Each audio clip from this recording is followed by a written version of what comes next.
Le chapitre annuité constante fait partie du thème outils mathématiques pour les BTS tertiaires. À la fin du chapitre, tout étudiant doit être en mesure de définir les notions d'annuité et de mensualité constante, de caractériser les flux périodiques d'avance ou à terme échu, de calculer la valeur actuelle et la valeur acquise d'une suite d'annuités constantes, de représenter une problématique financière par un diagramme des flux, de résoudre par le calcul une problématique financière mobilisant des annuités constantes, de résoudre cette même problématique avec sa calculatrice. Commençons par la définition des annuités constantes et quelques remarques. Par définition, une annuité est une somme fixe, constante, versée chaque année, soit pour acquitter une dette, annuité de remboursement, soit pour constituer un capital, annuité de placement, au bout d'un certain nombre de versements. Enchaînons avec quelques remarques. Si l'intervalle de temps entre deux versements est d'un an, il s'agit effectivement d'annuité. Mais si l'intervalle de temps est le mois, on parle plutôt de mensualité. Il peut s'agir également de trimestrialité ou de semestrialité. Les annuités ou les mensualités peuvent être versées en début ou en fin de période. En début de période, on parle d'annuité ou de mensualité versée d'avance. En fin de période, on parle d'annuité ou de mensualité versée ou encaissée d'ailleurs à terme échu. Dans les problèmes financiers mettant en jeu des flux périodiques, la réalisation d'un diagramme de flux est essentielle. De nombreuses situations distinctes vont nous amener à calculer la valeur actuelle ou la valeur acquise de l'ensemble de ces flux. Poursuivons avec le diagramme des flux. Toute suite d'annuités constantes est définie par l'échéance du premier flux, d'avance ou à terme échu, la période, durée constante qui sépare deux versements, le nombre de versements, petit n, le montant de chaque annuité, petit a, et enfin le taux d'intérêt, petit i. On pourra, au terme, par exemple, calculer la valeur acquise de la suite d'annuités constantes. Présentons le diagramme des flux d'annuités encaissées d'avance. Les encaissements positifs ont lieu en début de chaque période. Il s'agit par exemple de la situation d'un assureur vie qui reçoit les primes versées par un assuré. Présentons le diagramme des flux d'annuités encaissées à terme échu. Les encaissements positifs ont lieu en fin de chaque période. Il s'agit par exemple d'une personne qui perçoit sa retraite mensuelle. Examinons maintenant les formules de calcul de la valeur actuelle et de la valeur acquise d'une suite d'annuités constantes. Regroupons-les dans un tableau de synthèse. Pour changer, considérons des annuités versées, donc des décaissements. Commençons avec le diagramme des flux des annuités versées d'avance. La valeur actuelle se lit V0 ... Le point est là pour préciser que les annuités sont d'avance. De même, la formule de la valeur acquise est notée Vn ... Poursuivons avec le diagramme des flux des annuités versées à terme échu.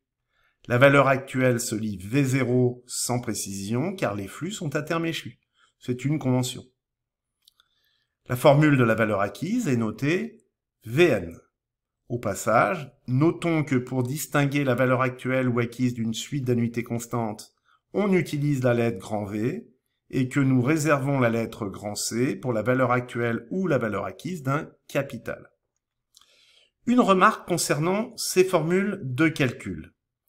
Elles peuvent être utilisées avec des mensualités, mais sous réserve de remplacer l'annuité par la mensualité, de remplacer le taux d'intérêt annuel par son taux mensuel équivalent, et enfin d'exprimer la durée petit n en nombre de mois. Prenons l'exemple d'un épargnant qui place 5 000 € chaque début d'année pendant 20 ans au taux effectif de 3%. Quelle est la valeur acquise au terme? Il s'agit d'annuités versées d'avance dont on cherche la valeur acquise. Il faut choisir la bonne formule de calcul. Elle est ici surlignée en vert.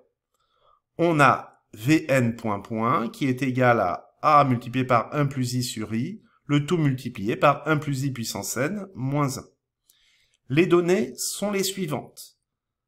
Petit a, l'annuité est égale à 5 000 €. Le taux d'intérêt petit i est égal à 3%, c'est-à-dire 0,03. La durée petit n est égale à 20 ans.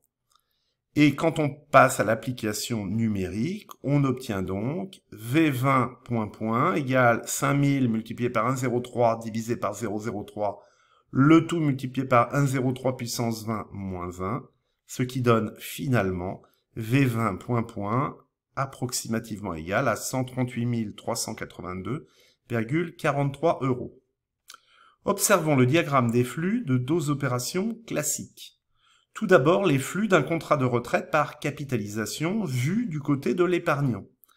Pendant la phase de constitution de l'épargne, on enregistre des décaissements qui correspondent aux primes versées par l'assuré.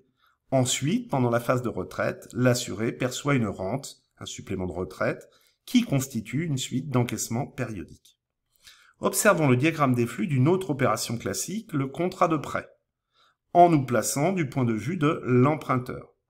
Dans un premier temps, l'emprunteur perçoit le montant du capital emprunté, et dans un second temps, il rembourse son prêt par une suite de mensualités constantes. Examinons maintenant les fonctions financières de votre calculatrice financière HP. Elles vous permettent de résoudre un grand nombre de problèmes. Toutes ces fonctions sont regroupées sur la première ligne du clavier. En préambule, précisons qu'entre chaque calcul, il est sous-entendu que la mémoire financière ou l'ensemble des mémoires sont effacées. Présentons les variables. Grand N désigne le nombre de périodes. Grand I sur YR, le taux nominal annuel, interest per year. PV désigne la valeur actuelle, present value. PMT désigne les paiements périodiques, payments. FV désigne la valeur acquise, future value. Et P sur YR désigne le fractionnement annuel, payments per year.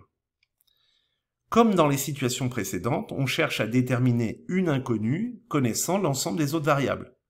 Attention, lorsque certaines valeurs sont nulles, il faut quand même les renseigner comme telles. Nous pouvons prendre l'habitude d'une démarche en 6 étapes pour automatiser la démarche et ainsi éviter les erreurs. Plus on automatise, mieux c'est. Première étape, dessiner un diagramme des flux. Ça, je l'ai déjà répété dans d'autres vidéos. Deuxièmement, repérer la modalité concernant les flux périodiques d'avance ou à terme échu. Troisièmement, repérer le fractionnement annuel, nombre de flux dans l'année. Quatrièmement, transformer le taux effectif en taux nominal si l'énoncé fournit un taux effectif. Cinquièmement, inventorier toutes les données disponibles et les saisir. Et enfin, récupérer la donnée inconnue. Mettons en pratique cette procédure à partir d'un cas concret, sans oublier de vider la mémoire. Pour cela, nous utilisons notre calculatrice. Un client a souscrit un contrat d'assurance vie et il investit 500 € par mois. Sachant que le taux de rendement effectif annuel est de 2%, nous cherchons à calculer la valeur acquise par ce contrat au terme de 8 ans. Commençons par la réalisation du diagramme des flux, les encaissements vers le haut, les décaissements vers le bas, en respectant la convention concernant le sens des flux. Les flux périodiques sont versés d'avance. En effet, dans un contrat d'assurance vie, la prise d'effet de la garantie est subordonnée au versement de la première prime. La deuxième touche en haut et à droite de votre calculatrice vous permet de préciser la modalité à retenir. Begin pour les flux d'avance et End pour les flux à terme échus. La procédure proposée vous permet de passer d'un mode à l'autre. Si le choix Begin a été choisi, l'information est portée à l'écran. Il n'y a rien concernant le mode End. Concernant le fractionnement annuel, les paiements ont lieu chaque mois, donc 12 payments per year. Cette procédure a déjà été définie. Il faut ensuite saisir le taux nominal. Or, l'énoncé propose ici un taux effectif qu'il convient donc de transformer.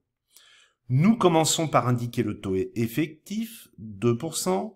Nous le transformons en taux nominal. Et enfin, nous le saisissons égal interest per year. Poursuivons avec la saisie des autres données fournies et ou sous-entendues par l'énoncé. Aucun capital initial, donc la present value est nulle. Il y a 96 périodes, 8 ans multipliés par 12. Et enfin, le paiement périodique est de 500 € mais de signe négatif car c'est un décaissement. L'inconnu, la valeur acquise, future value, est obtenu par la pression de la touche FV. L'affichage donne le montant de la valeur acquise, à savoir 52 054 € et 2 centimes. Il est important de bien mémoriser les différentes notions, de prendre l'habitude de réaliser un diagramme des flux, de structurer votre démarche procédurale et de manipuler régulièrement votre calculatrice financière. Avec un peu d'expérience, les problèmes financiers mettant en jeu des annuités et des capitaux seront résolus avec facilité. N'oubliez pas de bien gérer les différentes mémoires de votre calculatrice. J'ai fait le choix volontaire de ne pas tenir compte des frais inhérents aux produits et de la fiscalité dans ce cours. Nous les intégrerons progressivement dans les cas pratiques.